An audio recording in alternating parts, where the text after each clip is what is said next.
नमस्कार. मी लेखक, दिग्दर्शक आणि मिरॅकल्स ॲक्टिंग अकॅडमीचा संचालक प्रमोद प्रभुलकर या व्हिडिओमध्ये सर्वांचं स्वागत करतो.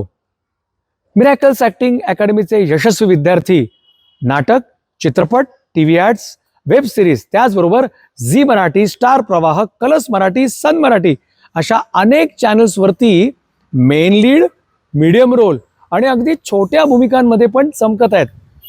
जसे की मेन लीडमध्ये ऋता दुर्गुळे, किरण गायकवाड, शिवानी बावकर, गिरिजा प्रभू, स्वर्धा ठिगळे, निखिल चव्हाण, निष्ठा वैद्य, दीपकार पारकर, आराध्य लवाटे, प्रियांका देशमुख, रौनक शिंदे, पूर्णिमा डे, विपुल साळुंके, शाश्वती पिंपळीकर, अनया पिंगळे, सुखदा बोरकर, तनिष्का विशे, मंगेश दळवी यासारखे अनेक विद्यार्थी गेल्या 23 वर्षांमध्ये नाट्य चित्रपटसृष्टीत आपलं नाव दिमाखाने चमकवत मिरॅकल्स अकॅडमीचा झेंडा उंचावत आहे. होय, तुम्हालाही शक्य आहे. आमच्याकडे शिक्षणाची, वयाची, दिसण्याची, अनुभवाची अट नाही. डोंट वरी. 8 वर्षाच्या मुलामुलीपासून ते अगदी 80-85 वर्षांच्या आजी आजोबांपर्यंत विद्यार्थी आमच्याकडे शिकायला येतात. मी स्वतः आमचा अभ्यासक्रम इतका छान बनवला आहे की आमच्याकडे आलेल्या विद्यार्थ्याला आम्ही ॲक्टर म्हणून घडवतोच. आणि नाट्य चित्रपटसृष्टीचा इतक्या वर्षांचा संपर्क असल्यामुळे आम्ही त्यांना ऑडिशन्सला पाठवतो. आणि जे विद्यार्थी कष्ट करतात, मेहनत करतात, त्यांना नक्कीच मेन लीड किंवा मीडियम रोल किंवा अगदी छोटा रोलही मिळतोच. प्रख्यात निर्माते, दिग्दर्शक आणि अभिनेते सचिन पिळगावकर यांच्या नवरा माझा नवसाचा 1 आणि 2 या चित्रपटांमध्ये आमच्या असंख्य विद्यार्थ्यांनी काम केलेलं आहे. मी लिहून दिग्दर्शित केलेल्या गोडगुपित, नामदार मुख्यमंत्री गणप्या गावडे, फिनिक्स, सुंदर माझं घर आणि यूथ ट्यूब या चित्रपटांमध्ये मेन कलाकारांबरोबरच मिरॅकल्स ॲक्टिंग अकॅडमीच्या विद्यार्थ्यांनी अत्यंत आत्मविश्वासाने काम केलेलं आहे. यूट्यूब या चित्रपटामध्ये मिरॅकल्स अकॅडमीचे 300 विद्यार्थी चमकले होते. त्यात मुख्य भूमिकेमध्ये शिवानी बावकर ही आमची विद्यार्थिनी होती. मिरॅकल्स ॲक्टिंग अकॅडमीचे 6 महिने आणि 9 महिने म्हणजे 24 रविवार आणि 36 रविवार यांचे ॲक्टिंगचे कोर्सेस असतात. महाराष्ट्रामध्ये आमच्या दादर, ठाणे, पनवेल, बोरिवली, विरार, कोथरूड, चिंचवड, कोल्हापूर, नाशिक, सोलापूर इत्यादी ठिकाणी शाखा आहेत. माझ्यासह आमचे सर्व शिक्षक तुम्हाला अत्यंत प्रेमाने हसत खेळत शिकवतात आणि ॲक्टर म्हणून घडवतात आणि नाट्य, चित्रपट, वेब सिरीज, टीव्ही ॲड्स यामध्ये कलाकार म्हणून चमकण्याची संधी प्रदान करतात. मिरॅकल्स ॲक्टिंग अकॅडमीमध्ये ॲक्टर, ॲक्ट्रेसेस, लेखक, दिग्दर्शक, निर्माते येऊन आमच्या विद्यार्थ्यांना मार्गदर्शन करतात. आज कोण मार्गदर्शन करते पाहूया का? चला तर.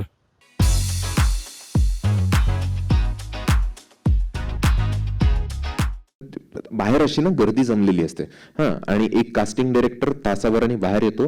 तो सांगतो की fit, not fit, fit, not fit, आणि तो तिथूनच हाकलून देतो तुम्हाला. सो या रिजेक्शनचं काय करणार आहात तुम्ही? त्यांनी तुमचं कॅरेक्टर पण बघितलं, ऍक्टिंग पण बघितलेली नाही. धीरूभाई अंबानी अमिताभचे खूप मोठे फॅन होते आणि त्यांनी मुकेश अंबानीला अमिताभकडे पाठवलं एक ब्लँक चेक घेऊन, आणि त्यांनी सांगितलं की हा ब्लँक चेक आहे, तुम्ही काय वाटेल ती अमाऊंट भरा आणि हे करा. तर अमिताभनी तो ब्लँक चेक परत पाठवला. लिहिणं अवघड नाहीये अजिबात, लिहायला बसणं फार अवघड आहे. सेहवाग आल्या आल्या सगळ्यात हातबीट टाकून सगळ्यांसोबत असं तो त्याचे किस्से सांगत होता. तो त्याचे सचिन सोबतचे किस्से सांगत होता आणि आम्ही असे भान हरपून ऐकत होतो. कॉन्फिडन्स हा खूप मॅटर करतो आत्ता या जगात, कारण त्याच्यावर जेवढ्या गोष्टी वर्क होतात तेवढ्या कदाचित तुमच्या टॅलेंटवर नाही होणार. माझं काम दर्जा असणार आहे, बाकी सगळे उडत गेले. सो चैतन्य, तुझं पुन्हा एकदा स्वागत. आमचे हे जे स्टुडंट्स आहेत त्यांचा आज कोर्स संपलेला आहे आणि खऱ्या अर्थाने त्यांचा स्ट्रगल किंवा सुरुवात होणार आहे. तर त्यांच्या मनात खूप प्रश्न आहेत. सो त्यासाठी इथे गप्पा मारण्यासाठी तू आलास. आणि हे सगळं कॅज्युअल आहे, त्याच्यामुळे अरे बाबा फार एकदम चैतन्य सर ऐका ना आणि हे कसं झालं वगैरे असं काही नाही आहे. सो आपण मस्त गप्पा मारू. त्यांचे जे काही प्रश्न आहेत ते मी त्यांच्या वतीने तुला विचारीन. सो सुरुवातीला आम्हाला तुझी सुरुवात कशी झाली, तू ॲक्टिंग ची सुरुवात कशी केली हे आम्हाला ऐकायला आवडेल. मला अगदीच एक्सपेक्टेड होता हा प्रश्न. आणि फारच अनएक्सपेक्टेड उत्तर आहे माझ्याकडे की मला माहीतच नाही आहे माझी सुरुवात कशी झाली. म्हणजे मी अगदीच 4-5 वर्षांचा होतो तेव्हापासून मी नाटकांमध्ये बालनाट्यांमध्ये काम करतोय. मला कळतही नव्हतं अशा वयात मी एका बालनाट्यात काम केलंय. सो मला आता त्याची ॲब्सोल्यूट काहीही मेमरी नाही आहे. मला आठवतं ते पहिलं नाटक होतं 6व्या वर्षी. आम्ही एका छोट्या गणपतीत आपण करतो ना तशा प्रकारच्या याच्यात एक नाटक केलं होतं आणि तिथून या सगळ्याला सुरुवात झाली. म्हणजे ते असं कुठेतरी असतं ना की आपण एखादं नाटक करतो आणि मग लोक ॲप्रिशिएट करायला लागतात, अरे तुझ्यात काहीतरी स्पार्क आहे, तू हे कर पुढे वगैरे. मला त्यातलं काही झालं नाही. मला अजिबात यातली एकही गोष्ट कळली नाही की मला पुढे जाऊन हेच करायचंय किंवा मला याच्यातच पुढे करिअर करायचंय. पण समहाऊ मला दुसरं काही येतच नव्हतं कदाचित, त्याच्यामुळे मग मी हेच करत राहिलो. पण मग तू मुंबई युनिव्हर्सिटीचा कोर्स केला, मास कॉम आय थिंक. सो मग तो निर्णय कधी घेतला की ओके आपण इथे जाऊयात, इथे आपल्याला या फील्डमधलं काहीतरी करता येईल, किंवा असं का बाबा होते त्याच्यामुळे त्यांनी सांगितलं किंवा बघ जरा बरं जमतंय तर कोर्स कर वगैरे असं?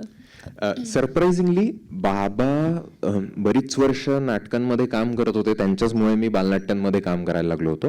पण तरी सुद्धा त्यांची अशी इच्छा होती की यांनी हे करू नये, यांनी इंजिनिअरिंग करावं, कुठेतरी जॉब पकडावा, सेटल व्हावं. आमच्यासारखंच होते बाबा. हो सगळे खूपच. मग संध्याकाळी हा 6-7 वाजता जॉबवरून आला की राज्यनाट्यासाठी यांनी एक नाटक करावं आणि वर्षभर त्याच्यातच त्यांनी रमावं, अशीच त्यांची सुद्धा इच्छा होती.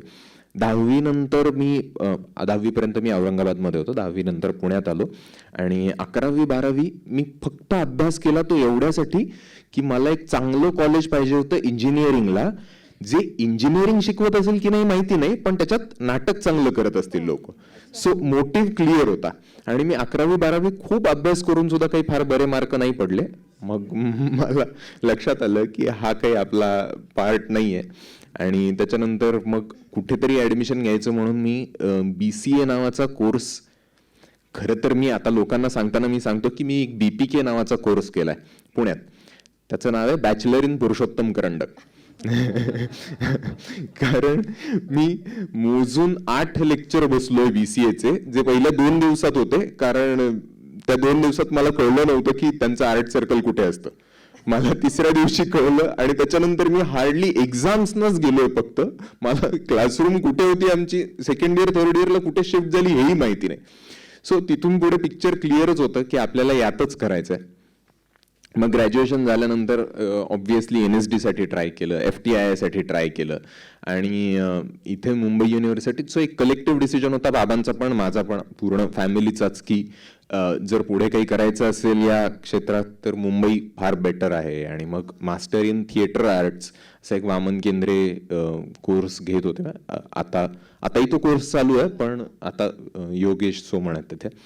सो तेव्हा वामन केंद्रे होते 1 वर्ष आणि 1 वर्ष शफात खान होते.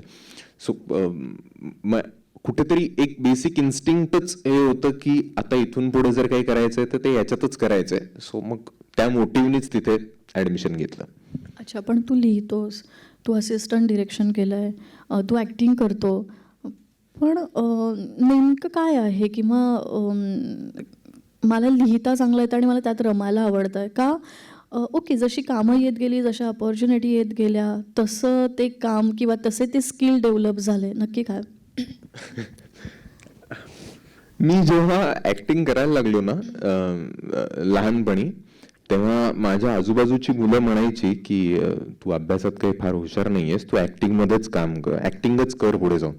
आणि मी खरंच जेव्हा नाटकांमध्ये काम करायला लागलो तेव्हा मला रिअलाइज झालं की आपल्यापेक्षा खूप जास्त चांगलं काम करणारी लोक इथे आहेत. आपण त्यांच्या तोडीस तोड नाही आहोत, आपण कुठेच पोहोचत नाही आहोत त्यांच्या. पण मग आपल्यासाठी ऑपॉर्च्युनिटीज तयार करणार कोण? तर त्या आपणच केल्या पाहिजेत. म्हणून खरं तर मी लिहायला लागलो. मी माझ्यासाठी म्हणून नाटकं लिहायला लागलो आणि तिथून थोडीशी लिखाणाला सुरुवात झाली. अरे, मग त्याला बक्षीस मिळाले रे?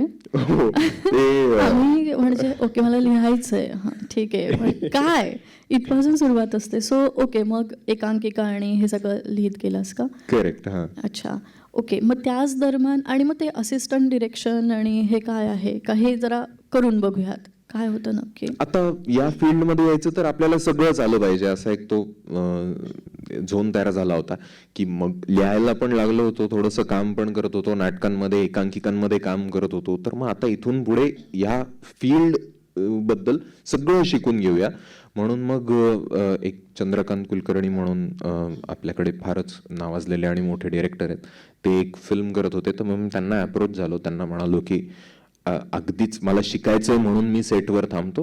पहिले 1-2 दिवस तर मी सेटवर काहीच करत नव्हतं. मग ते म्हणाले की तू डिरेक्शन टीम मध्ये जा आणि मग तिथून खूप गोष्टी शिकायला मिळाल्या. मग त्याआधी तू नाटकाचं डिरेक्शन करत होतास? नाटकांचं डिरेक्शन करत होतो. हो, नाटकांचं डिरेक्शन करत होतो मी. एकांकिका बसवल्या होत्या त्याआधी. एक सतत काही ना काहीतरी चालूच होतं. फक्त कॅमेरा मागचं एवढं नॉलेज नव्हतं जे मला त्या फिल्म मधून तर खूपच. फॅमिली कट्टा नावाची फिल्म होती. फिल्मही फार चांगली आहे आणि खूप एक प्रोसेस काय असते पूर्ण फिल्म होण्याची. इव्हन शॉर्ट फिल्म्स पण करत होतो, पण पूर्ण फिल्मचा एक्सपिरियन्स जो असतो तो त्या फिल्मनी मला फार दिला. नॉर्मली असं होतं की पुण्यातून मुंबईला आलास, पण तू औरंगाबाद, पुणे, मुंबई असा जो प्रवास तो कसा होता की पुण्यात तुला ॲडजस्ट व्हायला किंवा असा काही वेळ गेला का, किंवा काय होतं का पहिल्यापासूनच आर्ट सर्कल असल्यामुळे जरा सोपं झालं? म्हणजे नक्की काय होतं? कारण की बऱ्यापैकी म्हणजे लोक आमच्याकडे असे असतात की ते प्रॉपर मुंबईतले आहेत असं नाही आहे, आजूबाजूच्या भागांमध्ये राहतात वगैरे. तो बऱ्यापैकी ना तो एक न्यूनगंड पण असतो की अरे बापरे मग नक्की काय करायचं आहे किंवा काय हे, किंवा एखाद्या ठिकाणी काम करताना तितका कॉन्फिडन्स नसतो सुरुवातीच्या काळात. सो म्हणून हा प्रश्न आहे. मला वाटतं जिथे जिथे नाटक होतं ना तिथे तिथे मी फार लवकर कम्फर्टेबल झालो. म्हणजे 11वी-12वीला मी पुण्यात होतो आणि मी अजिबातच काहीच केलं. ते 2च वर्ष माझ्या आयुष्यातले असे असतील जिथे माझा नाटकाशी ऍब्सोल्यूट काही संबंध आला नाही. पण त्या 2 वर्षात मी भयंकर ऑकवर्ड होतो. मला कळतच नव्हतं की मला काय करायचं. मी फक्त अभ्यास करत होतो, कॉलेजला जात होतो. माझे फार मित्रही झाले नाहीत त्या 2 वर्षात आणि मी इतकं बुजून गेलो होतो. मी जिथे फर्स्ट इयरला नाटक करायला लागलो तिथे माझ्यासाठी पुणे सोपं झालं. मग त्या दरम्यानच तू उकळी लिहिलीस का? नाही, उकळी तर खूपच रिसेंट, आता एक 3-4 वर्षांपूर्वी उकळी लिहिली होती. या एकांकिका खूप नंतरच्या काळात आल्या. आताही मी एक गंमत म्हणून एकांकिका लिहित राहतो. कारण मला ते एकांकिका लिहायला मला फार वेळही नाही लागत. एक खूप विषय काही दिवस डोक्यात घोळत असतो आणि मग मी बसलो की लिटरली 3-4 तासात तो लिहून होतो. तर ती माझ्यासाठी चला एक गंमत, आपण काहीतरी एक्सप्रेस व्हायचंय म्हणून मी ते करतो फक्त. अच्छा, मी हे विचारण्यामागचं कारण असं होतं की आता आमची सुरुवात होणार आहे, तर असं नाही आहे की उद्या सकाळीच आम्ही काहीतरी काम करतोय. सो या सगळ्यामध्ये की जोपर्यंत काहीतरी संधी मिळत नाही आहे किंवा हे सगळं, तोपर्यंत नक्की स्वतःवर काम आम्ही काय करायचं किंवा आम्ही काय प्रॅक्टिस काय करायची आहे हे तुला विचारायचं होतं. कारण की तू हिंदी नाटक केलं आहेस, तू मराठी केलं आहेस, तू इंग्लिशही आय थिंक केलं आहे. सो म्हणजे संधी आली आणि मग तू त्याच्यावर काम करत गेलास की तू आधीपासून तयार होतास म्हणून त्या प्रकारच्या संधी आल्या? मी युनिव्हर्सिटीत शिकत होतो तेव्हा आम्हाला अभ्यासक्रमाचा भाग म्हणून या सगळ्याच गोष्टी होत्या. पण मला वाटतं जर मुळात गायकाला रियाज करावा लागतो ना, तसा ऍक्टरनी सुद्धा आपल्या तलवारीला धार लावत राहायला पाहिजे. आपल्याला तुम्हाला जितक्या ऑडिशन्स देता येतात तितक्या तुम्ही ऑडिशन्स दिल्या पाहिजेत. जर ऑडिशन्स नसतील तर तुम्ही तुमच्यासाठी घरच्या घरी काही ना काहीतरी प्रिपेअर केलं पाहिजे आणि ते सतत करत राहिलं पाहिजे. 4 दिवस घरी आपण आपला मोनोलॉग प्रिपेअर केल्यानंतर 5व्या दिवशी ऑडिशन दिली ना तर त्याचा एक कॉन्फिडन्स वेगळा असतो. आणि मला असं वाटतं की कॉन्फिडन्स हा खूप मॅटर करतो आत्ता या जगात. कारण त्याच्यावर जेवढ्या गोष्टी वर्क होतात तेवढ्या कदाचित तुमच्या टॅलेंटवर नाही होणार. जरा अति स्टेटमेंट पण आहे खरं. तू कॉन्फिडन्स म्हणाला, त्याच्याच बरोबरीने मला एक विचारावं असं वाटतं की सोशल मीडिया, की त्याच्यावर असं झालं का रे की ओके फॉलोअर्स बरेत, याला जरा काम देवा काहीतरी फायदा होईल असं काही झालंय? कारण की आजकाल ते बघितलं जातं, म्हणजे विचारलं जातं. पुण्यात तेजस आला होता तर त्याला विचारल्यानंतर त्याने नाव न घेता सांगितलं की ओके एक असे मोठे आर्टिस्ट आहे आणि त्यांना हा प्रश्न विचारला होता की तुम्ही सोशल मीडियावर आहात का आणि किती फॉलोअर्स आहेत, तर कमी होते असं. तर अच्छा ओके, तर ते म्हणाले का ते बघून मला काम देणार आहात का, तर डिलीट अकाउंट. सो असा काही अनुभव तुझ्याकडे आहे का? आणि दुसरं म्हणजे नसेल तर काम मिळवण्यासाठी और स्वतःला प्रेझेंट करण्यासाठी आपण त्याचा कसा वापर करावा? मला फॉलोअर्स बघून कामं नाही मिळालेत, पण माझी खूप कामं गेली आहे फॉलोअर्स नसल्यामुळे. म्हणजे एकूण एकूण एकच आहे ते. Okay. आणि दुर्दैवाने हे आता काय होतं मला नाही माहिती. एक गेमारपंथी नावाच्या सिरीज बद्दल तुम्ही बघितलं असेल तर आम्ही ती प्लॅनेट मराठीला पिच करत होतो आणि तिथे त्याचं पॉवर पॉईंट प्रेझेंटेशन केलं होतं, ज्याच्यात त्या एक्झिक्युटिव्ह प्रोड्युसरनी फोटो, ॲक्टरचं नाव आणि खाली त्याचे फॉलोअर्स असं लिहिलं होतं. तर मी त्याला म्हटलं की फॉलोअर्स काय आहे या PPT मध्ये, याची काय गरज आहे? म्हणजे हे बघायला किती विचित्र वाटतं की एक मुलगी आहे, मी नाव नाही सांगत आता, पण समहाऊ तिने फार बरं काम केलेलं नसताना तिचे एक 50,000 फॉलोअर्स आहेत आणि त्याच्या खाली उपेंद्र लिमायचं नाव आहे ज्याचे 1,500-2,000 फॉलोअर्स आहेत. सो हे कुठे काउंट होतं? म्हणजे याला काही अर्थच नाहीये ना. तुम्ही कसं जज करणार आहात त्याला? पण आता काय लोक हिंदीत तेवढ्यावरच काय, हिंदीत कशाला, आता मराठीत सुद्धा लोक तेवढ्यावरच काम देतात. अर्थात हे तितकंही खरं नाहीये. काही चांगल्या लोकांना समज आहे की जे खरंच टॅलेंट बघतात, चांगल्या ऑडिशन्स बघतात, चांगल्या ऑडिशन्स करून घेतात आणि त्याच्या थ्रू कामं मिळतात. मला वाटतं आता एक PR ही एक मोठा इव्हेंट झालेला आहे आपल्याकडे की आपल्या स्वतःला जितकं जसं चांगलं पोर्ट्रे करता येईल आपल्याला तितकं करत राहायचं. आणि कुठेतरी मला असं वाटतं की या रेसमध्ये न पळून काही फायदा नाहीये. सो थोड्याफार प्रमाणात जितकं जमेल तितकं केलं पाहिजे. त्याच्या मागे अगदीच काय वेळ झालं पाहिजे असं नाही. इन्फ्लुएन्सर व्हायला जाऊ नका. तुम्ही 1-2 फोटो टाकले तर ठीक आहे, तेवढ्यावर जेवढं होईल तेवढं होईल. ओके. आणि ऑडिशनचा मगाशी तू मुद्दा म्हणालास की तुम्ही तुमची प्रॅक्टिस करा, तुमचे मोनोलॉग्स तयार करा. सो जेव्हा कधी कधी असं होतं की ऑडिशनचा कॉल येतो आणि तुम्हाला प्रोफाईल आणि ह्या सगळ्या गोष्टी पाठवायला सांगतात आणि स्क्रिप्ट दिलेलं नसतं काही ठिकाणी, तर त्यावेळेस मग ते म्हणजे शूट करून ऑलरेडी तुम्ही ठेवले असतील तर, किंवा तुम्ही यूट्यूबची लिंक वगैरे देऊ शकता का? या बाबतीत तू काय सांगशील? म्हणजे कारण की बऱ्यापैकी विद्यार्थ्यांना असा प्रश्न पडतो की आम्हाला स्क्रिप्ट नाही दिलं, मग आता काय करायचं असं होतं. आणि कधी कधी समोरून तेवढं एंटरटेनही केलं जात नाही. बरोबर. जर तुम्ही आधी काही काम केलं असेल तर त्यातले पीसेस तुम्ही असे वेगळे काढून ठेवा जे तुम्हाला ऑडिशन्सना पाठवता येतील. पण जर तसं काही नसेल तर मी म्हणतो की एक चांगला हिंदी आणि चांगला मराठी मोनोलॉग ऑलरेडी प्रिपेअर करून ठेवा. एक नाही, खरं तर 3-4-5 करून ठेवा जे वेगवेगळ्या जॉनर्समध्ये असतील, वेगवेगळ्या पॅटर्नमधले असतील. तुमचे इमोशन्स वेगवेगळ्या पद्धतीने कसे पोचतील अशा प्रकारचे काही मोनोलॉग्स असतील ते तयार करून ठेवा.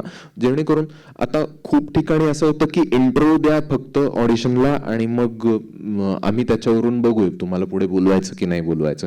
सो अशा ठिकाणी हा एक लिंक पाठवून दिली, त्यांनी ओपन करून बघितली नाही बघितली हा खूपच नंतरचा मुद्दा होतो. पण तेवढ्यासाठी तुमच्याकडे काही गोष्टी प्रिपेअर असलेल्या बऱ्या.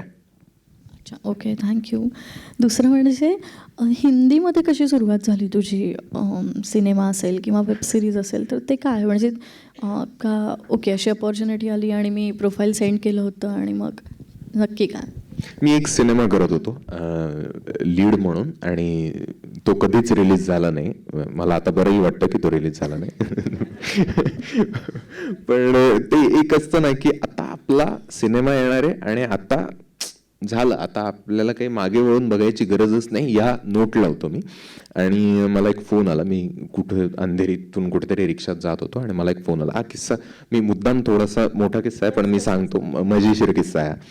सो मला एक फोन आला आणि ते म्हणाले की एक खूपच छोटासा रोल आहे एका हिंदी फिल्ममध्ये, तुला आवडेल का करायला? तर मी माझात म्हटलं की नाही नाही, मी छोटा रोल नाही, मी आता छोटे रोल करत नाही वगैरे. आणि म्हणून मी फोन ठेवला आणि मी त्या रिक्षावाल्याशी गप्पा मारत होतो. मला एक ती अशी छोटीशी घाणेरडी सवय आहे की मी टॅक्सीवाल्यांची, रिक्षावाल्यांची असं जाता येता गप्पा मारतो. मला वाटतं त्याच्यातून खूप कॅरेक्टर्स सापडतात आपल्याला. सो मी रिक्षावाल्याशी गप्पा मारत होतो आणि त्याला मी म्हटलं की का भाडा मिळू जात आहे का तुम्ही? तर तो म्हणाला की तो आदल्या दिवशी अंधेरी स्टेशनला उभा होता आणि त्यांनी असं ठरवलं होतं की आत्ता भाडं पकडायचं ना तर डायरेक्ट मीरा रोडचं एका दिवसात 300-350 रुपये काढायचे आणि घरी जायचं. आता फार डोक्याला त्रासच करून घ्यायचा नाही. सो संध्याकाळी 6-6:30ला तो अंधेरी स्टेशनला उभा होता आणि जे कोणी येईल ते जवळपासचे भाडे 20 रुपये 30 रुपये, सगळ्यांना तो नाही नाही नाही नाही म्हणत होता आणि वैतागला होता. 3 तास तो तिथेच उभा होता, सगळ्यांना नाही म्हणत होता. आणि कोणीतरी एक मग मुलगा आला आणि तो त्याला म्हणाला की भाईंदर. तर हा इतका नाही म्हणत होता की हा त्याला पण पटकन नाही म्हणून गेला आणि त्या मुलाने लगेच वळून दुसरी रिक्षा पकडली आणि हा त्याच्या मागे पळाला की अरे नाही नाही नाही बैठो ना. तर तो मुलगा म्हणाला की पहिले काय को नाही बोला फिर, असं म्हणून तो निघून गेला दुसरी रिक्षा पकडून. तर याला इतकं लागलं ते. आणि एक भाडाला म्हणाला वीरा देसाई रोड, तर तो म्हणाला की हा ठीक आहे चलो बैठो. तर असं झालं की इथे सोडून देऊ त्यांना कॉर्नरला, जे काही पैसे असतील ते घेऊन घरी जाऊ. आणि त्यांनी त्या व्यक्तीला तिथे वीरा देसाई रोडला सोडलं आणि थोडंसं पुढे गेला, एका मुलीने हात दाखवला आणि ती म्हणाली की मीरा रोड. सो मग तिथून त्याला ते, आणि मी त्याची गोष्ट ऐकत होतो आणि मला असं रिअलाइज झालं की मग मी त्यांना परत फोन केला आणि मी त्यांना म्हणालो की मी तो छोटासा रोल करतो, कदाचित याच्यातून मोठं भाडं मिळेल मला. पण मग तो अनुभव कसा होता जेव्हा आय थिंक 4:2 म्हणतोस का? हा 4:2 तो अगदी छोटासा रोल होता, काहीच नव्हतं त्याच्यात की मी दार वाजवतो, जॉन दार उघडतो, मी त्याला एक पार्सल देतो आणि तो दार तोंडावर बंद करतो, एवढाच तो रोल होता. आणि मी गेलो तिथे आणि मी दार वाजवलं आणि मी आधी मी जॉनला पहिल्यांदा भेटत होतो आणि मला असं उगाच वाटत होतं की तो मला विचारेल की माझी आवडती फिल्म सांगा. कुठली फिल्म सांगाय, जॉन इब्राहिमची कुठली फिल्म आपल्याला आवडली, म्हणून मी त्याचं गुगलवर पूर्ण स्टडी बिडी करून गेलो होतो. फोर्स 1 मध्ये काय काय झालं याचे पूर्ण अभ्यास करून गेलो होतो. सो मला त्याचं नाव माहिती होतं की यशवर्धन सिंग असं त्याचं फोर्स 1 मध्ये नाव होतं. मी अंदाज काढला की हेच असेल फोर्स 2 मध्ये पण. आणि मग मी दार वाजवलं आणि डायलॉग काही नव्हता, मी डायरेक्ट म्हणालो असं की मिस्टर यशवर्धन सिंग आपका कुरिअर. आणि तिकडे आरडाओरडा झाला. तो डिरेक्टर पळत आला, अभिनय देव डिरेक्टर होता, तो पळत आला, म्हणे माईक साऊंडवाल्यांवर ओरडायला लागला की पता था ना वो बोलने वाला है, क्यों माईक नाही दिया उसे वगैरे. सगळे गांगरले. कुणीतरी पळत आला आणि माईक लावला. पहिले बोलणे का था ना, बताया क्यों नहीं आप बोलने वाले वगैरे म्हणून. सो मला काही डायलॉग नसताना मी उगाच एक काहीतरी आपलं हे म्हणून घेतलं. मग त्याच्यानंतर त्याची बॉडी बिडी आणि लागलेलं बघून काहीतरी 2 एक्सप्रेशन दिले आणि फॉर्च्युनेटली त्यांनी सगळं ते ठेवलं पण फिल्म मध्ये. क्या बात है, व्हेरी नाईस यार. तू बऱ्यापैकी लोकांबरोबर कामं केली आहेत, म्हणजे पुळेकर सर असतील किंवा हे. सो मुळात सेहवाग. सो काय अनुभव होता तेव्हा? प्रेशर होतं का की आपण ह्या लोकांबरोबर काम करतोय किंवा कसं असेल किंवा काय? तर तो अनुभव ऐकायला मला फार आवडेल. पुळेकर सर तर भयंकर गोड माणूस आहे. म्हणजे त्या क्रेझी चीजच्या ॲडसाठी आम्ही इथून मुंबईतून पुण्याला एकत्र गेलो होतो. आणि काय गोड माणूस आहे यार तो. ते अजूनही आहोजाहो करतात. मला असं झालं होतं की काका अजून तासभराने ओळख झाल्यावर मी तुम्हाला अरे तुरे करेल, तुम्ही मला नका आहोजाव. इतका गोड माणूस येतो. आमची अशी मैत्री झाली, त्यांना वेळच लागत नाही. ते अगदी आपल्या वयाचे होऊन प्रचंड कम्फर्टेबल करून बोलतात.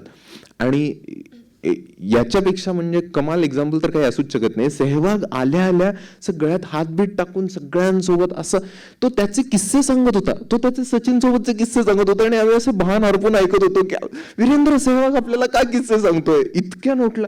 ते फारच म्हणजे या काही माणसांकडे ट्रिकच असते ती की ती इतकं पटकन आपलंसं करून टाकतात ना.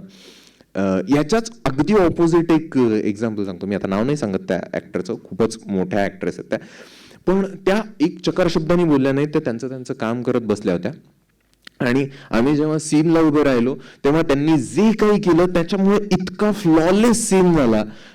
इतकं गोड कॉम्बिनेशन त्यांनी तयार करून घेतलं. म्हणजे ऑफ स्क्रीनच कम्फर्टेबल करणं असतं तसं नाही, त्यांनी ऑन स्क्रीन सुद्धा जे काही आमच्यात करून घेतलं ते फारच अमेझिंग होतं. हे विचारण्यामागे कारण असं होतं की ओके काही संधी मिळतील. सो तेव्हा असं बऱ्यापैकी दडपण येतं की अरे बापरे, म्हणजे यांच्याबरोबर स्क्रीन शेअर करायची का? सो हे सगळं होतं म्हणून हा खरं तर प्रश्न होता की असं काही नव्हतं दडपण. नाही, मला असं वाटत नाही की दडपण घ्यायचं. एक गोष्ट लक्षात ठेवायची की आपल्यापेक्षा भारी कोणी नाहीये. क्या बात. मग तुम्हाला सगळं सोपं होतं. अर्थात ती माणसं मोठी असतात, ती माणसं एक्सपिरियन्सनी जास्त असतात. सगळं आपण त्यांचं खूप काम बघितलेलं असतं. आता आम्ही मुंबई डायरीज मध्ये कोंकणा सेन शर्मा सोबत काम करत होतो. खूप मोठी माणसं ना इतकी हंबल असतात, इतकी प्रेमाने ते सेटवर वागवतात ना आपल्याला, ते इतके कम्फर्टेबल करून घेतात ना की तुमचं सगळं प्रेशर निघून जाईल. आणि जरी कोणी कम्फर्टेबल करून नाही घेतलं तरी तुम्हाला आत ते मनात ठेवायचं की एकदा ऍक्शन म्हटल्यानंतर माझं काम दर्जा असणार आहे, बाकी सगळे उडत गेले, मग काही नाही फरक पडत फार. वा. तू बऱ्यापैकी म्हणजे सगळ्या माध्यमांमध्ये म्हटलं तरी कामं केलीत. म्हणजे तू जाहिरात केली आहे, तू सिरियल केली आहे, तू सिनेमा केला आहेस, तू नाटक केलं आहे. तर ह्या सगळ्यामध्ये ॲक्टिंग वाईज तुला काय म्हणजे फरक जाणवला की आणि तू कसं प्रिपरेशन केलं किंवा काय? म्हणजे आता समजा तू नाटक करत होतास तर तुला सिनेमा आला असेल किंवा सिरियल आली असेल, सो ते माध्यम तुझ्यासाठी नवीन होतं. सो तेव्हा कसं प्रिपरेशन केलं किंवा काय?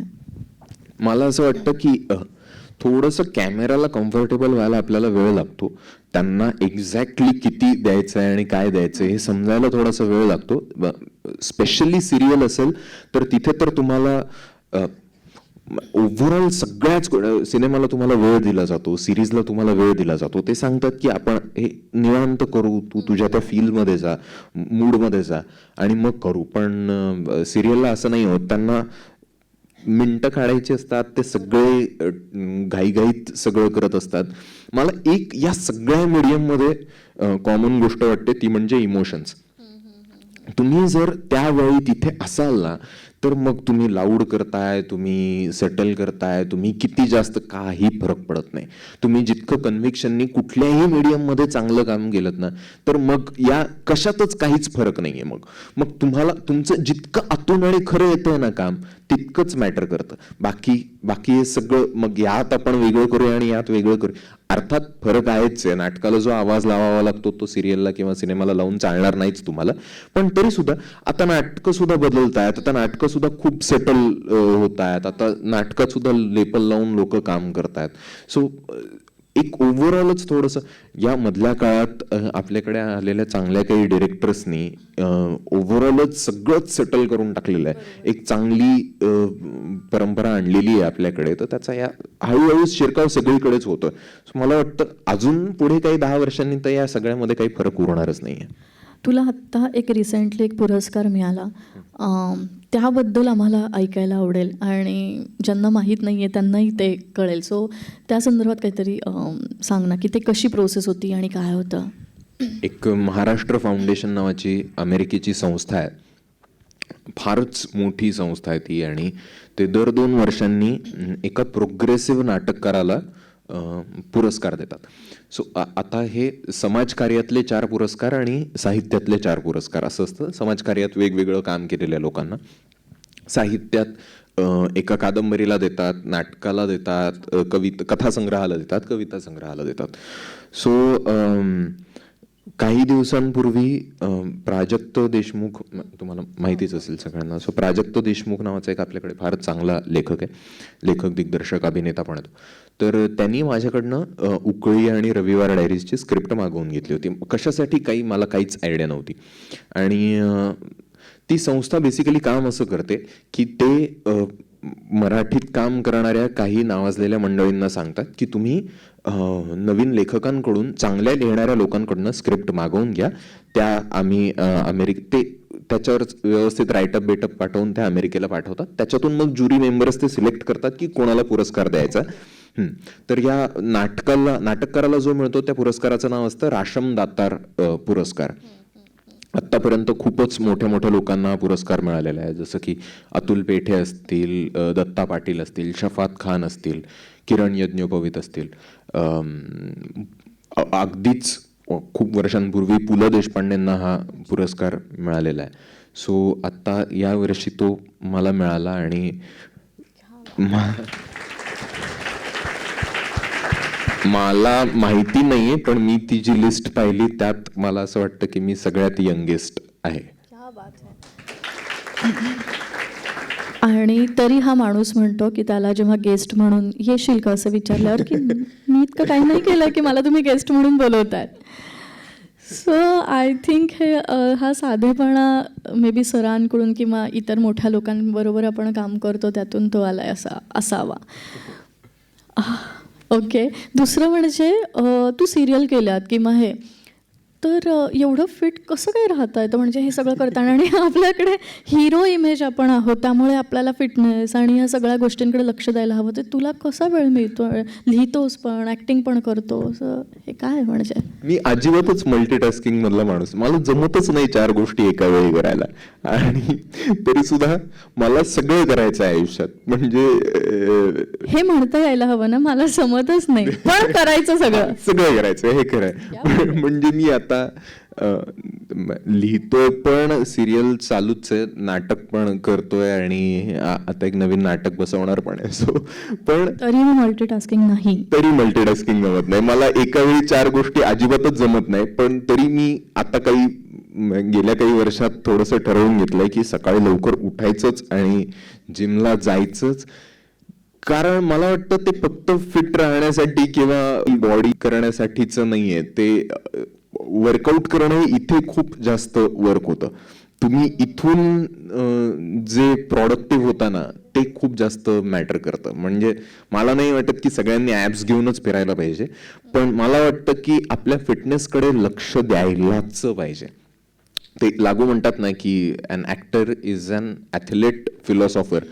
तुमची ऑलिम्पिकमध्ये काम करणाऱ्या माणसाचं फिटनेस तुमच्यात पाहिजे आणि तुम्ही 4 पुस्तकं लिहिली, तुम्ही प्लेटो, सॉक्रेटिस एवढे मोठे फिलॉसॉफर पण पाहिजे. तुम्हाला जर या दोन्ही गोष्टी येत असतील तरच तुम्ही चांगले ॲक्टर होऊ शकणार आहात. क्या बात आहे, फारच कमाल रे.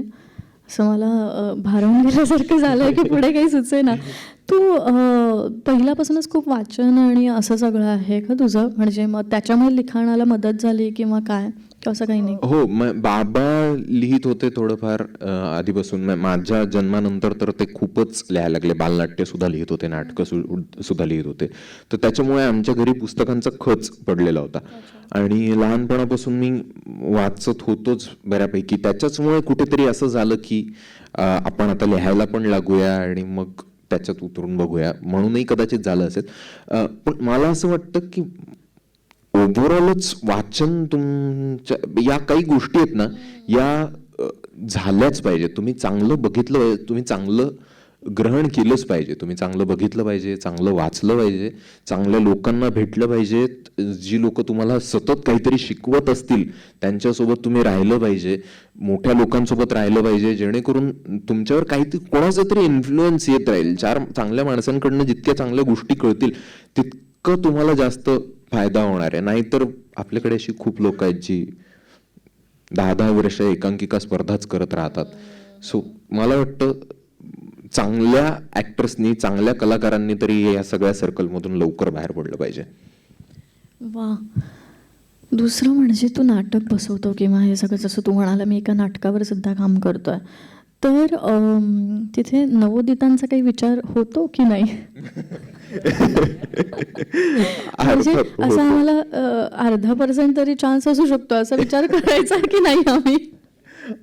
हो, म्हणजे काय, मी खूप नवीन, आमची एक पूर्ण टीम झाली आहे, त्याच्यात खूप नवीन मुलं आहेत आणि अशी मुलं आहेत ज्यांनी पहिल्यांदाच नाटक करताय. फक्त 2च मुद्दे आहेत की तुम्हाला जेन्युइनली हे काम करायचंय आणि तुम्ही सिन्सिअर आहात. बाकी तुमच्यात टॅलेंट आहे नाही याने काही फरक पडत नाही. मला सिन्सिअरिटी हा माझा मेजर फॅक्टर आहे. करायची इच्छा असणं याच्या पलीकडे दुसरं काही नाही आहे. आणि या पलीकडे जाऊन मी सांगतो की जर तुम्हाला नाटक करायचं असेल तर तुम्ही ते म्हणजे माझ्या किंवा अजून कोणाच्या भरोशावर बसूच नका. तुम्ही ते तुमचं करा, तुम्ही ते तुमच्यासाठीचं करा, तुम्ही ते आत्ता आज सुरू करा. भलेही सुरुवातीला फार चांगलं नाही होणार, तुम्ही तुमचं लिहा, तुम्ही तुमचं बसवा, पण दुसरं कोणी आपल्याला मोठं करत नाही, आपल्यालाच स्वतःला मोठं करायला लागणार आहे. क्या बात है. मी बऱ्यापैकी प्रश्न विचारण्याचा प्रयत्न केला आहे, तरी तुम्हाला अजून काही विचारायचं आहे का? ओ हे राहिलंच की असं महत्त्वाचं. बोल. हॅलो. एखादी स्क्रिप्ट लिहिल्यानंतर एकांकिका असू दे, नाटक असू दे, तुम्ही ती अजून कुठल्या तुमच्या कॉन्टॅक्ट्समध्ये जे मोठे लेखक असतात किंवा काही असतात त्यांच्याकडून त्याच्यावरती रेफरन्स घेता की तुमचं ते झाल्यानंतर तुम्हाला असं वाटतं की नाही मला ह्याच्यात अजून हे चेंजेस करायला पाहिजेत आणि मी हीच स्क्रिप्ट लॉक करतो? दोन्ही करतो मी. आमचा एक ग्रुप आहे ज्याच्यात प्राजक्त आहे, इरफान मुजावर नावाचा लेखक आहे, तो माहिती असेल, ऋषिकेश तुरई नावाचा एक मुलगा आहे, विशाल कदम आहे, स्वप्नील जाधव आहे, अशी एक चांगली आत्ता नवीन लेखक म्हणून काम करणारी मुलं, योगंधर आहे. सो मी यांना नवीन काही लिहिलं की पाठवत असतो. अर्थात त्यांच्याकडनं चांगला फीडबॅक आला तरच किंवा त्याच्यात अजून काही त्यांनी चेंजेस सांगितले, आणि ही सगळी फारच खरी माणसं आहेत. हे फार महत्त्वाचं आहे की खरी माणसं पाहिजेत जी खरं बोलतील, नाहीतर उगीच कौतुक करणारी किंवा उगीच वाईट बोलणारी दोन्ही माणसं काही कामाची नाहीत जगात. सो ही सगळी खरंच जेन्युइनली सांगतात की हे आवडलं, हे थोडंसं बदल. कधी कधी मलाच वाटतं की नाही अरे ह्याच्यावर अजून काम केलं पाहिजे, आणि कधी कधी मला वाटत असतं पण मी ते करत नाही आणि मी ते तसंच पुढे हे करून टाकतो. हेही होतं. तेच मला विचारायचं होतं की जेव्हा असं होतं की मल्टिपल ऑप्शन येतात, मग मल्टिपल आपल्याला त्याच्यावरती रिव्ह्यूज येतात, मग तेव्हा तुम्ही स्वतःच ऐकायचं, बाकी काय कोणी नाहीये. तुला जे वाटतं ते तू कर. बाकी लाख लोक सांगतील, तू 4 जणांना विचारलं की 40 गोष्टी तुला कळतील. शेवटी तुलाच ते करायचंय, बाकी काय कोणाचं काय. एकदा तीच एकांकिका किंवा नाटक किंवा सिनेमा वर्क झाला, खूप चांगला चालला, तर मग तेच सांगतील की अरे बघ मी तुला ते सांगितलं होतं ना. तू ॲक्टर पण आहे, मग लिहिताना असं कुठेतरी असतं का की हा रोल मलाच करायचा आहे, किंवा असं काही अट्टहास असतो का? कारण की आमच्याकडे ॲक्टर्स आहेत आणि मग ते लिहिणार आहेत, सो नाही हा माझा रोल आहे आणि मग बाकीच्यांचं, असं काही असतं का? अजिबात नाही. मला वाटतं मला ते मल्टिपल पर्सनॅलिटी डिसऑर्डर आहे. मी जेव्हा लेखक असतो तेव्हा कम्प्लिटली फक्त लिहितो. मला ते जमतच नाही की हा रोल मी करणार आहे तर माझ्यासाठी 2 वाक्य जास्त, होतच नाही असं माझ्याकडनं. आणि मी खूप वर्ष झाले असा प्रयत्न करतोय की मी माझ्यासाठी लिहील काहीतरी, पण समहाऊ ते मला अजून जमलेलं नाहीये. तुम्हाला कोणाला जमलं तर ती ट्रिक मला पण सांगा तुम्ही. ओके, कोणाला विचारायचं अजून काही प्रश्न? हां बोला. मला एक प्रश्न विचारायचा होता. एक कॅमेरामन म्हणून आणि एक ॲक्टर म्हणून तुम्ही इंडस्ट्रीमध्ये क्रिएटिव्ह असणं किती इम्पॉर्टंट आहे? जर आज पुढे जायचं असेल तुम्हाला, जास्तीत जास्त क्रिएटिव्ह असणं, यात लेखक म्हणा, डिरेक्टर म्हणा किंवा ॲक्टर म्हणा किंवा कॅमेरामन म्हणा, इतर तंत्रज्ञ म्हणा, ते किती इम्पॉर्टंट आहे? क्रिएटिव्ह म्हणजे कशा अर्थाने म्हणतोयस तू? काहीतरी असं स्वतःचं वेगळं काहीतरी आपण. पण म्हणजे तू काहीही करत असशील, तू कॉर्पोरेट जॉबमध्ये असशील तरी तुला क्रिएटिव्ह असायलाच पाहिजे. कारण जर आयुष्यात काहीतरी अचीव्ह करायचं आहे ना, तर हे 4 लोकांपेक्षा वेगळं चाललंच पाहिजे, तरच ते होणार आहे. म्हणजे क्रिएटिव्ह तर असणं ही मस्ट आहे. आणि हे फक्त आपल्या फील्डमध्ये नाही आहे, कुठल्याही क्षेत्रात जा तू, काहीही कर, काहीही कर. जर तुला त्या क्षेत्रात खूप मोठं व्हायचं आहे, नाव कमवायचं आहे, तर ऑब्व्हियसली तुम्हाला क्रिएटिव्ह असायलाच पाहिजे.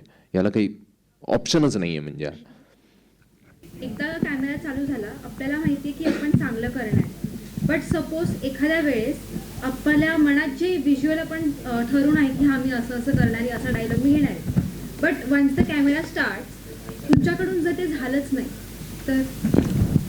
पण मग बहुतेक वेळा असंच होतं अगं, नाहीच होत आपल्याकडनं त्या. म्हणजे तुझ्या इमॅजिनेशनमध्ये जे काही असेल ना की आपण इतकं चांगलं आज परफॉर्म करणार आहोत, ते तितकं नाहीच होत. त्याच्यापेक्षा थोडंसं कमीच होतं. पण हा गॅप कमी करत नेणं हाच आयुष्यभराचा स्ट्रगल आहे, याच्या पलीकडे काहीच नाही आहे. आणि दुसरं म्हणजे एका पॉइंट नंतर हे सुद्धा निघून जातं की आपल्याला चांगलं परफॉर्म करायचंय, एवढीच गोष्ट उरते की मला बस फक्त त्या जागी तिथे ती सिच्युएशन फील करून थांबायचंय, मला ते होल्ड करून ठेवायचंय की मी तो माणूस आहे आणि मला आत्ता तो त्रास होतोय.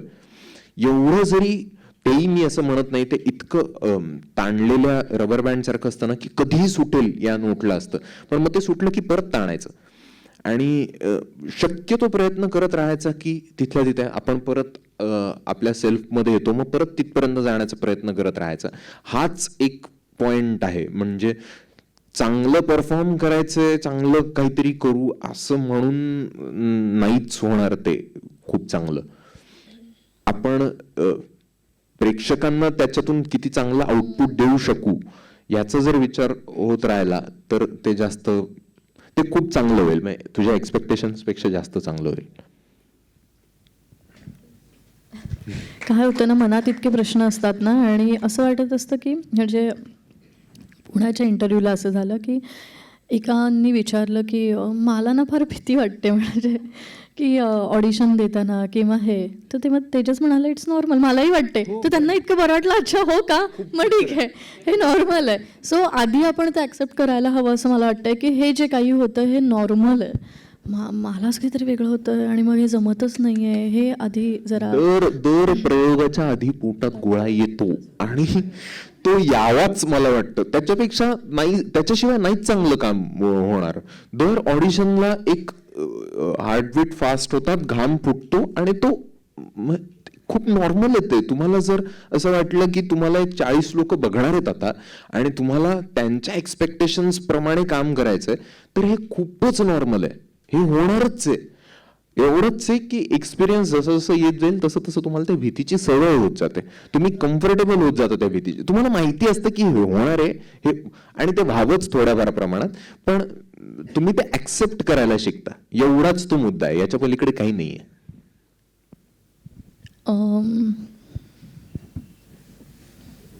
विचार सरजी, तुमचा एखादा याचा हे सांगा ना, अनुभव सांगा ना आम्हाला ऑडिशनचा.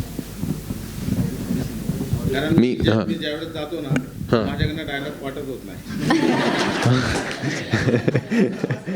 मी बऱ्याच वेळा प्रयत्न करतो आणि ज्यावेळेस वाचतो तेव्हा वाटतं की अरे आता जमतोय बरं का. ते स्किप बाजूला करून केलं तर अरे 2 जोडे आठवतात. त्यासाठी काही असं राहिलं तर सांगा. हे पण खूप साहजिक आहे आणि इनिशियल स्टेजमध्ये असं होणं फारच कॉमन आहे, याच्यात काहीच अवघड नाहीये. पण मला वाटतं मग त्याच्यासाठी आपण घरीच थोडीशी तालीम करायची. म्हणजे आता ऑडिशनला गेल्यानंतर तिथे ऐन वेळेस स्क्रिप्ट मिळेल, पण घरी जर आधी आपण 4 मोनोलॉग्स पाठ करून बघितले, एक काय हळूहळू ना लक्षात कसं ठेवायचं याची पण ट्रिक सापडत जाते. तुम्ही एका वाक्याचं दुसऱ्या वाक्याशी ब्रिजिंग करायला लागतं, तुम्ही ते जुळवायला लागतात, त्याच्यातले इमोशन शोधायला लागतात. आणि एकदा तुम्हाला त्या 4 ओळींमधले इमोशन सापडले ना की तुम्हाला काय बोलायचंय हे लक्षात आलं ना की मग लक्षात ठेवायची काहीच गरज लागत नाही, मग तुम्ही आपोआप ते बोलून जाता. कारण मग तुम्हाला कळतं की तुम्हाला सांगायचं काय, आणि हे हळूहळू होईल, हे असं पटकन होणाऱ्यातलं पण नाहीये. पण त्याच्यासाठी तुम्हाला अर्थात तालीम करायलाच लागेल. काय एक ना टिक टिक बूम नावाची फिल्म आहे, त्यात एक कलाकार त्याचं एक नाटक फसतं आणि त्याला कळत नाही की आता आपल्याला पुढे काय करायचंय. सो तो कोणाशी तरी बोलत असतो, त्याला समोरून ऍडवाइस असं येतं की कलाकाराचं आयुष्य काय असतं, खाली पडलेला गोळा उचलायचा, भिंतीवर फेकून मारायचा, तो तिथे चिकटला तर चिकटला, तो जर पडला तर परत उचलायचा आणि परत फेकून मारायचा, याच्या पलीकडे काही नाही. सो उद्यापासून ऑडिशन द्यायला सुरुवात करा थोडक्यात. बोला अजून कोणाला तरी काहीतरी. हां बोल. ज्यावेळेस आपण ऑडिशन देतो त्यावेळेस रिजेक्शन येतात, वारंवार रिजेक्शन येत राहतात. मग अशा वेळेस कशा प्रकारे फेस केलं पाहिजे? काय नाही, खचून नाही परत राहायचं, उचलायचं आणि मारायचं. करत राहायचं. मी मुंबईत आलो होतो ना, तेव्हा मला एक गोष्ट सांगितली होती की इथे जर तुम्ही खरंच मनापासून प्रयत्न करत राहिलात ना तर तुम्ही उपाशी मरत नाही, तुम्हाला काम मिळतं. तुम्हाला फक्त चांगल्या लोकांना अप्रोच करत राहायला पाहिजे, चांगल्या ऑडिशन्स. आत्ता काही येत नसेल तरी सुद्धा प्रयत्न केले ना तर सगळं होतं. काही हे नाहीये. रिजेक्शन फार त्या आरामनगरच्या एकदा गल्ल्यांमधून फिरलात ना, लोक तुम्हाला किती चांगलं येतं हे सुद्धा बघत नाहीत, ते तुम्हाला सांगतात. बाहेर अशी ना गर्दी जमलेली असते, आणि एक कास्टिंग डायरेक्टर तासाभराने बाहेर येतो, तो सांगतो की fit not fit, fit not fit, आणि तो तिथूनच हाकलून देतो तुम्हाला. सो या रिजेक्शनचं काय करणार आहात तुम्ही? त्याने तुमचं कॅरेक्टर पण बघितलं, ऍक्टिंग पण बघितलेलं नाही, तुम्हाला किती काय चांगलं येतं हे सुद्धा बघितलेलं नाही. बघितल्यावर रिजेक्ट करणारे वेगळे, पण या रिजेक्शनचं कायच करणार आहात? सोडून द्यायचं, प्रयत्न करत राहायचे, होईल. नाटक करताना तुम्हाला ग्राफ कळतो, तुम्हाला कळतं की आपल्याला एक कॅरेक्टर कुठून कुठपर्यंत घेऊन जायचंय, त्याचा एक प्रवास तुम्हाला कळतो. आणि ज्याचा मला पर्सनली खूप बाकी मीडियम मध्ये काम करताना फायदा झालेला आहे. अर्थात अशी पण खूप लोक आहेत आपल्याकडे ज्यांनी नाटकं आधी केलेली नाही आहेत, ते डायरेक्ट ऑडिशन्स देतात. आत्ता जर सुरुवात करणार असाल तुम्ही तर लगेच म्हणजे चांगलंच होईल जर लगेच काम मिळालं तर, पण जर फार फ्रिक्वेंटली कामं मिळाली नाही तर साईड बाय साईड एखाद्या ग्रुपला जॉईन होऊन त्यांच्यासोबत काहीतरी करत राहणं, प्रोसेसमध्ये राहणं, काहीतरी नवीन शिकत राहणं फार जास्त महत्त्वाचं आहे असं मला वाटतं. माझं म्हणणं असं होतं की आपण जे पात्र लिहितो त्या पात्राची आपल्याला बॅक स्टोरी पूर्ण माहिती असते, आणि जेव्हा प्रेझेंटमध्ये आपण जेव्हा त्याच्याबद्दल लिहायला घेतो मग कुठेतरी ना ते येऊन थांबतं, मग त्याच्या पुढे सुचतच नाही म्हणजे हा काय बोलेल किंवा ह्या वाक्यानंतर ह्याचं काय रिॲक्शन असेल, मग मी तिथे अडकलो सध्या. ओके, असं काही गरजेचं नाहीये की बॅक स्टोरी माहितीच असायला पाहिजे. आणि मला असं वाटेल ते लिहिणं हीच याची किल्ली आहे, याच्या पलीकडे काहीच नाही त्याच्यात. म्हणजे तुला जर पुढे सुचत नाहीये ना तर फक्त पेन आणि पेपर घेऊन बस आणि जो पहिला शब्द सुचेल ना तो लिहून काढ. तो तू इथे इतका कचरा आहे ना, इतका कचरा असतो डोक्यात की स्ट्रगल हा फक्त बसण्यापर्यंतचाच आहे. एकदा पेन आणि पेपर घेऊन बसलात ना की मग सगळं लिहिता येतं. आमचे सर आम्हाला नेहमी, शफात खान आम्हाला नेहमी म्हणायचे की लिहिणं अवघड नाही आहे अजिबात, लिहायला बसणं फार अवघड आहे. हां, ते जमलं ना तर सगळं सोपं आहे. मग पुढे तू एका पॉइंटला येऊन अडकलायस ना, तिथून पुढे सुचत नाहीये ना तुला, काही ठरवू नकोस. तुला आत्तापर्यंत जे झालंय ते माहिती आहे ना, तर अजिबात काहीच ठरवू नकोस. तू फक्त पेन आणि पेपर घेऊन बस आणि ठरव की आता मला याच्या पुढे लिहित सुटायचंय. जे मनात येईल ते लिहित सुट. काय तुझंच आहे ना, नाही चुकलं आपण परत खोडायचं, परत लिहायचं. हा, काय फरक पडतोय त्याने? बोला. ऍक्च्युली सर पर्सनली प्रश्न आहे, म्हणजे तुम्ही जे लिहिता प्रमाण भाषेतच फक्त एकांकिका नाटक जे काही लिहिता ते फक्त प्रमाण भाषेत लिहिता की वेगवेगळ्या भाषेत? नाही, असं काही नाही. मी सगळं त्याचा अभ्यास तुम्ही कशा प्रकारे करता? मग जाऊन भेटता त्या लोकांना जाऊन की असं म्हणजे काय गुगल वगैरे असं काही? नाही, मी जर वेगळ्या भाषेत लिहित असेल तर मी काही मित्रांची मदत घेतो जर त्या भाषेतले काही ओळखीचे हे असतील तर, आणि मग त्यांच्याकडनं मी ते करून घेतो. अदरवाईज मग आपल्या माहितीतही थोड्याफार काही गोष्टी असतात तर त्याही जोडून कुठेतरी आधी लिहून काढायचं सगळं आणि मग नंतर हे करत राहायचं, म्हणजे त्यात दुरुस्त्या करत राहायच्या. अशा प्रकारे ते वर्क होतं. पण एक हा पण काही असं होऊन जातं ग, काही नाही. असे ओळखीचे खूप असतात आपले, इतके कोकणातले विदर्भातले कोणीही सापडतील. इथेच 4-5 जण असतील. बोला. सर नमस्कार, माझा एक प्रश्न होता लेखनासंदर्भात. ऍक्च्युली आज तुम्ही खूप लेखक सगळे लेखक आहात हे सगळ्यांना कळालंय. तर मी थोडा लिहिण्याचा प्रयत्न करतो, परंतु लिहिताना काय होतं की आता तुम्ही मगाशी म्हटलात की इथे खूप कचरा असतो, आणि जनरली जेव्हा मी लिहायला जातो मी अतिशय उत्तम पद्धतीने लिहिण्याचा प्रयत्न करत असतो, आणि एकाच वेळेस अनेक कल्पना डोक्यात घुसत असतात. अरे ही चांगली. मग हे जेव्हा चांगल्या कल्पना यायला सुरुवात होते ना, आणि मग तिथे कुठेतरी क्लॅश होतो आणि मग अचानक हँग होतं आणि पुढे काही सुचतच नाही मला. तर मग मला, आणि असं कधी तुमच्याबद्दल घडलंय का असं? तुम्ही त्याच्यावर काय करतात? मी एक किस्सा सांगतो बरं. मी एक कथा वाचली होती आणि मला असं फार वाटत होतं की त्याच्यावर मला एकांकिका, तुम्ही बसा. तर मला असं फार वाटत होतं की त्याच्यावर एकांकिका लिहावी, आणि अनिल डांगे नावाचे एक लेखक आहेत, त्यांची ती कथा होती. आणि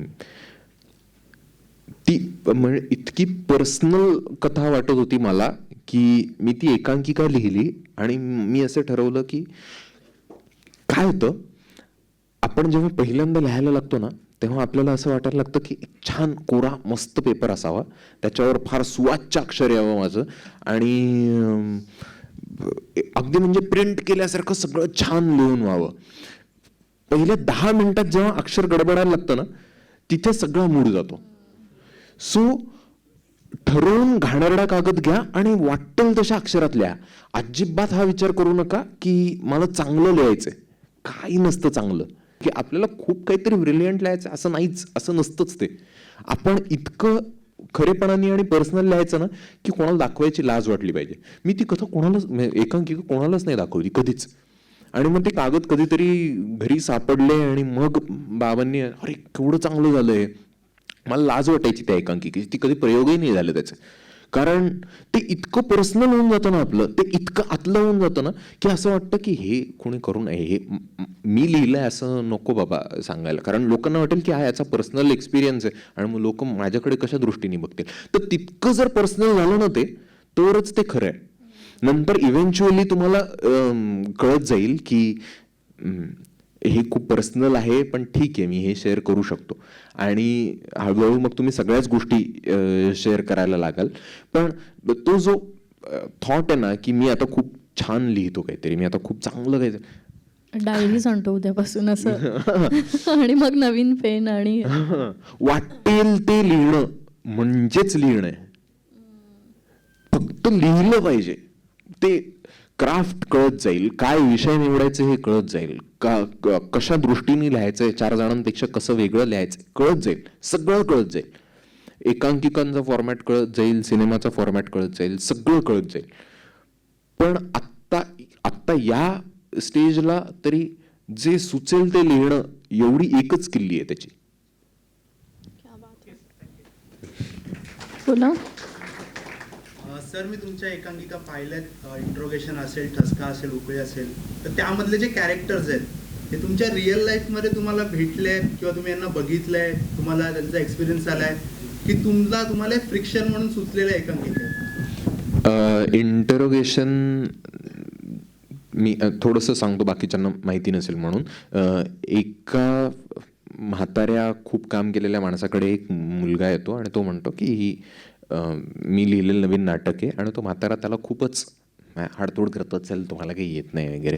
तर माझ्या ओळखीत एक असं, मी नाव नाही सांगणार त्यांचं, पण माझ्या ओळखीत एक असे आजोबा आहेत. कॅरेक्टर खरं आहे. हां, आणि फक्त ते खूप जास्त हुशार आहेत. इंटरोगेशन मधले आजोबा फार एवढे हुशार नाही आहेत.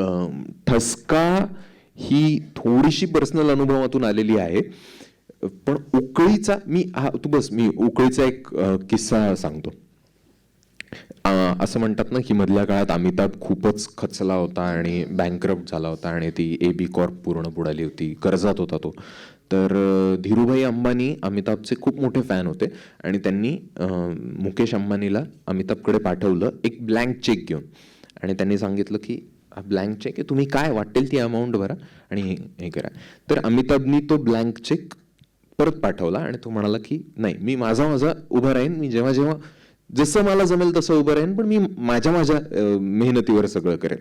आणि एका खूप वर्षांनी मग अमिताभ KBC मध्ये आला, आणि मग त्याने ते हे करायला लागलं, तो सगळं सावरला सगळ्यातून. तर तो एका हॉटेलमध्ये गेल्यावर तिथे धीरूभाई अंबानींची काहीतरी कॉन्फरन्स मीटिंग चालू होती. तर त्यांनी अमिताभला बघितल्यावर बोलवलं, आणि त्यांनी सगळ्या एम्प्लॉईजना सांगितलं की तुम्ही आयुष्यात पैसे खूप कमवाल, पण जर रिस्पेक्ट, इज्जत कमवायची असेल ना, तर ती या माणसाकडून शिका. सो मला कुठेतरी हा थॉट डोक्यात राहिला होता, हा किस्सा कोणीतरी मला सांगितला होता, आणि मग त्याच्यातूनच उकळी की एका खूप साध्या चाळीतल्या घरात ज्यांची 2 वेळा खायची भ्रांत आहे, अशा घरातला एक माणूस चुकून बँड्राच्या पुलावर एका माणसाला वाचवतो, आणि नंतर त्याला रिअलाइज होतं की खरं तर हा अनंत अंबानी होता. आणि मग अंबानीच्या फॅमिलीमधून यांच्या घरी एक ब्लँक चेक येतो, आणि ते म्हणतात की याच्यावर तुम्ही वाटेल ती अमाऊंट भरा. आणि पूर्ण चाळ त्या चेक मागे वेळी होते की आता काय अमाऊंट भरायची, अंबानीला किती पैसे मागायचे, आणि अल्टिमेटली ते तो चेक परत करतात. सो मग ते कुठेतरी मॉरल्स, एथिक्सवर येतं, आणि की हे करणं चुकीचं आहे, आपण जे करू ते आपल्या जीवावर करू ना, अंबानीची काय गरज आहे. तर कुठेतरी अशा इन्सिडेंट्स मधून काही गोष्टी सुचतात, कुठेतरी खरंच कधीतरी कॅरेक्टर्स बघितलेले असतात. अर्थात त्यांची गोष्ट तुम्हालाच रचायला लागते, त्यांना कसं त्या एकांकिकेच्या किंवा सिनेमाच्या फॉर्मॅटमध्ये घालायचं हे तुम्हालाच ठरवायला लागतं. पण लोक दिसतात, सिच्युएशन्स दिसतात, ऍक्सिडेंट्स दिसतात, आणि मग त्याच्यातून ते हे होतं. शेवटी ना कुठून तरी आपण इन्स्पायर होतच असतो. हां, म्हणजे सगळं आपल्याच अनुभवावर असणार आहे असं नाहीये, कोणाचं तरी दुसऱ्यासोबत घडतं. कधी कधी काहीतरी चांगलं वाचून, काहीतरी चांगलं बघून त्याच्यातूनही सुचेल, आणि ते तू तुझं वेगळं हे करशील. बोल. सर, मला विचारायचं होतं, म्हणजे मग जो आम्ही तुम्हाला ऐकतोय ना, तुमचं तुमचं मराठी खूपच छान आहे, आम्हाला ऐकून पण बरं वाटत असेल. तर तुमचं पहिल्यापासूनच मराठी इतकं सुंदर आहे की तुम्ही वाचून वगैरे एक छान छान जड शब्द बोलताय. थोडक्यात ती इम्प्रेशन मारणारी वगैरे असं म्हटली आहे इनडायरेक्टली. सॉरी, मी जड शब्द बोलतोय. थोडस मी आता मी कॉन्शियसली टाळतोय. मी काय करू आता, मी मराठी फॅमिली मध्ये जन्माला आलो तर त्याच्यामुळे मराठी थोडस बरं आहे, बाकी काहीच नाही. अजून कोणाला काही विचारायचंय का? हां बोला. माझा आता एकांकिका ग्रुप आहे आणि आम्ही 30-35 मुलं एकांकिका करतो, स्किट वगैरे करतो. तर मी माझ्या स्टुडंटला हेच सांगतो की तुम्ही फक्त ऑडिशन देऊ नका किंवा फक्त थिएटरच करत राहू नका. एका बाजूने थिएटर पण करत राहा आणि जेव्हा तुम्हाला चांगली ऑडिशन आहे, मिरॅकल थ्रू येईल किंवा अजून तुमच्या मित्रांकडून किंवा कुठूनही येईल, तर त्या ऑडिशन द्या. एका बाजूने इकडे घासा, एका बाजूने कॅमेराला फेस करा. तो सचिन पिळगावकर सरांचं मला एक वाक्य अजूनही माहिती आहे. ते बोलले होते एकापेक्षा एक रिॲलिटी शोमध्ये की जर सुरी फक्त जर अशीच ठेवली तर तिला गंज जडतो, पण ती जर सतत घासत राहिली तर ती कामाला येते. सो मी ती ट्रिक यूज करतो आणि स्टुडंटला पण हेच सांगतो की तुम्ही आता कोर्स पूर्ण झाला आहे, सो एका बाजूने तुम्ही थिएटर पण करा, सो ज्या थ्रू तुमची प्रॅक्टिस पण होत राहील, तुमचं डायलॉग डिलिव्हरी चांगली होईल. आणि तुम्ही एक मगाशी तुम्ही बोललात की कॉन्फिडन्स, आजकाल कॉन्फिडन्सच खूप इम्पॉर्टंट आहे. सो तुमचा तो कॉन्फिडन्स बिल्डअप होईल आणि तुम्ही कॅमेऱ्यासमोर जाल तेव्हा 100% आपलं आहे. सो तुम्हाला ही ट्रिक कशी वाटते सर? अर्थातच, म्हणजे चांगली आहे. हा प्रश्न नाही, तू उलट सांगतोयस की हा हे सगळंच चांगलं. हो म्हणजे काय, अरे सतत काही ना काहीतरी. मी तर म्हणतो की फक्त नाटक करत राहणं किंवा सिनेमा या फील्डमध्ये काहीतरी काम करत राहणं एवढंच नाहीच आहे. या व्यतिरिक्त सुद्धा गोष्टी करा. म्हणजे एखादं वाद्य शिका, पेंटिंग करा, काय तुम्हाला गाण्याची आवड असेल, डान्स करा. डान्स तर म्हणजे खूप मेजर पार्ट आहे आपल्याच फील्ड. आणि याला काही कुठलाही वयोगट किंवा तुम्हाला काय पुढे जाऊन करायचंय असं हे मॅटर नाहीच करत. हे सगळं केलं पाहिजे आयुष्यात असं मला वाटतं. अजून कोणाला काही प्रश्न विचारा. माझा मुलगा ऑडिशनला गेल्यानंतर आर्टिस्ट कार्ड वगैरे काढायला सांगितलं. काढले पण तिथं 2,000 रुपये भरले आणि नंतर पुन्हा ते म्हणले अजून तुम्हाला 20,000 रुपये भरावं लागतील. आणि मग नंतर आम्ही काय असेल ते थोडं शिकवून त्यांना पुढं सांगतो. ते मला थोडं फ्रॉड वाटलं, त्यामुळे मग मी ते स्टॉप केलं आणि पुन्हा त्यांना फोनच नाही केला. मग असं होऊ शकतंय का? पुन्हा असं म्हणाले तर त्यांना म्हणायचं हाड मी करणार नाही. काही आर्टिस्ट कार्ड वगैरे लागत नाही. एक 10-12 वर्षांपूर्वी 15 वर्षांपूर्वी लोक म्हणत होते लागायचं. आता काही नाही. आता ते सेंटावाल्यांनी सुद्धा सगळं बंद करून टाकलेलं आहे. तुम्ही कुठल्याही सेटवर ऍक्टर म्हणून काम करू शकता. काही तुम्हाला कुठलं कार्ड बिर्ड काही लागत नाही. तर ते जे 2,000 रुपये आता जर शक्य झालं तर तेही मागून घ्या परत. पण इथून पुढे अशा कुणीही जर म्हणालं की पैसे द्या मी रोल देतो, असं नसतं होत. त्यांना म्हणायचं की माझी आत्ता परिस्थिती नाहीये पैसे देण्याची, तुम्ही मला काम द्या, तुमचा चेक डिपॉझिट झाल्या दिवशी मी तुम्हाला पैसे देतो. जर तुम्ही मला 10 रुपयाचं काम दिलं ना, त्यातले 2 रुपये मी नक्की तुम्हाला देतो, फक्त 10 रुपये माझ्या अकाउंटला येऊ द्या, मी देतो. अजून कोणाला काही विचारायचं आहे? डन. अच्छा हां बोला. तू आता लेखन करतो, एकांकिका लिहितो, नाटक पण करतो चाणक्य नावाचं. तर एवढं सगळं करत असताना तुझं आवडतं क्षेत्र कुठलं? नाटक, प्रायोगिक, व्यावसायिक, एकांकिका लिहिणं, की सिनेमा, की कॅमेरा? तुझं फेवरेट कुठलं आहे? ते जसे ऋतू बदलतात तसं बदलता आहे ते. आज मी लेखक आहे. आज मी लेखक आहे. आज मला लिहायचा मूड आहे. सो मी आज लिहितो. आता ते सिरियलमुळे फार शक्य नाही होत. किंवा प्रयोगही असतात त्या दिवशी सकाळी उठून मी म्हटलं आज मी लेखक आहे, आज मी नाही जाणार प्रयोगाला, तर असं नाही करतायत मला. पण ज्या दिवशी मला वेळ असतो त्या दिवशी मी हे ठरवून घेतो की आजचा दिवस हा आपण लिखाणाला देऊया, आजचा दिवस हा या गोष्टीला देऊया, आजचा दिवस या गोष्टीला देऊया. असं बायफर्केट करून ठेवलंय मी. अजून कोणाला काही विचारायचं आहे? अजूनही काही विचारायचं आहे? ओके, नक्की नाही? डन. शेवटचा प्रश्न हा तुला. अरे बापरे, तुला असं आता काय होतं ना की आता सुरुवातीला ऑडिशनचे जे कॉल येतात किंवा त्यामध्ये सांगितलं जातं की फोटोज पाठवा आणि हे सगळं, तर हे सगळं सुरुवात असल्यामुळे त्याबद्दल काही माहिती नसते आणि मग नक्की कुठले फोटोज पाठवायचे, मग मी पोर्टफोलिओ करणं आवश्यक आहे का अनेक पैसे खर्चून, किंवा कधी कधी अल्बमच पाठवला जातो हे 15 फोटो. सो त्याबद्दल थोडं काहीतरी सांग ना, म्हणजे कारण की ह्या गोष्टी फार हे होतात की फोटोज पाठवा, 2 पाठवावे 3 पाठवावेत साधारण, आणि काय म्हणजे कसं? चांगले फोटोज काढून घ्या. मला वाटतं पैसे नका खर्च करू तेवढ्यासाठी. उद्या 2-4 कामं मिळाल्यानंतर अजून कोणीतरी फोटोग्राफरच तुम्हाला अप्रोच करतील आणि त्यांच्याकडनं चांगले ते स्वतः तुम्हाला चांगले फोटोज. एका पॉईंट नंतर लोक स्वतःहून तुम्हाला म्हणतात की आम्हाला तुमच्यासोबत फोटो काढायचे. सो त्या ह्याच्यात मला वाटतं फार त्याच्यात पैसे खर्च करण्यात मला काही पॉईंट वाटत नाही. आणि त्यातल्या त्यात 1-2-3 फोटोज असे निवडायचे की जे वेगवेगळ्या लुक्समध्ये, आता कधी कधी स्पेसिफिक रिक्वायरमेंट येतात की करंट लुकमध्ये असतील त्याच लुकमध्ये फोटो पाठवा, तर मग तुम्ही आत्ता कसे दिसताय तसे फोटो पाठवायचे. एक जनरलाइज ऑडिशनचे आले तर 3-4 लुक्समधले. आता मी माझं एक PDF डॉक्युमेंट तयार केलेलं आहे, ज्याच्यात मी काय काय गोष्टी आहेत त्याच्यात हे तुम्हाला सांगतो. त्यानुसार जर तुम्ही केलं तर, म्हणजे आधी नाव आहे, मग थोडंसं स्वतःबद्दल आहे, कुठल्या कुठल्या भाषा मी बोलतो याच्याबद्दल आहे, मी काय शिकलो याच्याबद्दल आहे. त्याच्यानंतर कॅरेक्टर लुक्समधले काही फोटोज आहेत, पोर्टफोलिओचे काही फोटोज आहेत. अर्थात हे सुद्धा काही पेड पोर्टफोलिओ नाहीच आहेत, म्हणजे ते सुद्धा असंच कोणीतरी मित्रांनी काढलेलेच फोटोज आहेत.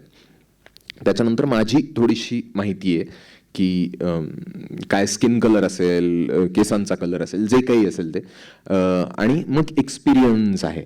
सो असं एक जर PDF डॉक्युमेंट तुम्हाला करता आलं, तुमच्या पद्धतीने करता आलं, तर मग ते थोडंसं सोपं होऊन जातं की त्याच्यात इंट्रो लिंक पण आहे, वर्क लिंक्स पण आहेत आणि ऑडिशन लिंक्स पण आहेत. सो असंही एक बंच करून त्याच्यात त्या PDF मध्ये ठेवलं.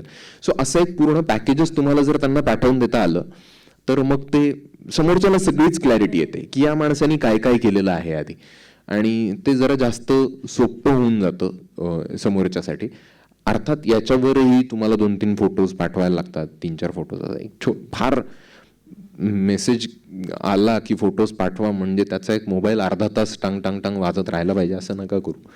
ते मग लोक इरिटेट होतात त्यांनी, आणि कामं मिळण्याची फारच कमी पॉसिबिलिटी असते. एक तर ते इरिटेट झाल्यानंतर मग काय मिळणार.